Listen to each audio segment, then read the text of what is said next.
Alright, live sa unang hirit mga kapuso, mga bida ng upcoming suspense thriller drama na Dormitorio, Lauren Young and Joyce Cheng. Good morning, guys. Good morning. Ladies, good morning. Ayan. Ayan. Ito, usong-uso ngayon ang horror na pelikula. At maging sa TV, ito, meron din kayo siyempre. Itong suspense thriller. Oo nga. Merong nagmumulto ba or something? So, kumusta naman yung experience niyo sa taping doon sa pinagka-tapingan yung dormitorio? Ako, actually, it's fun kasi it's my first time to do a thriller and suspense horror. Ganyan.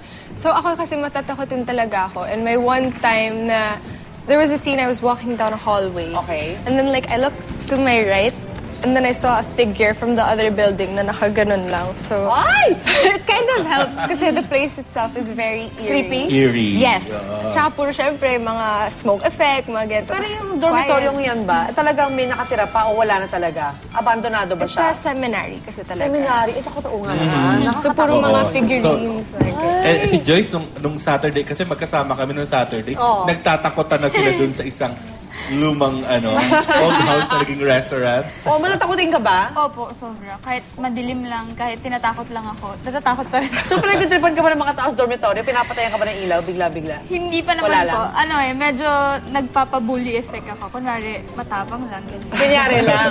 O, alam niyo na, sikreto niya na. So maraming, Tinakot mo yan. so maraming magugulat at matatakot sa dormitorio.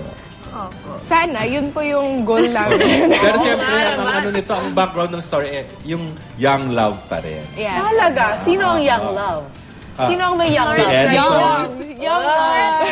Pero yung multo, si Win-Win, di ba? Pero yun din po yung maganda kasi Pero, you don't know if she's actually a ghost. Kung totoong talaga? namatay ba siya or what. Yes, opo. Uy, tatakot Ayun. yun, ah. So, invite tayo sa mga kapuso natin. Ayun po, sana po panoorin ninyo yung Dormitorio. Ngayong Sunday na po yan, after Sunday All-Stars, directed by Direk Jun Lana.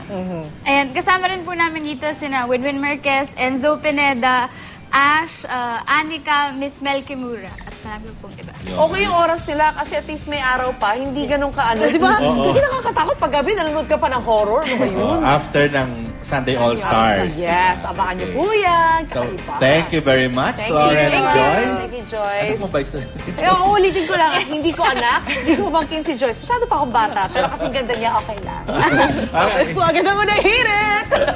Kung may magtanong ha, lagot kayo sa akin.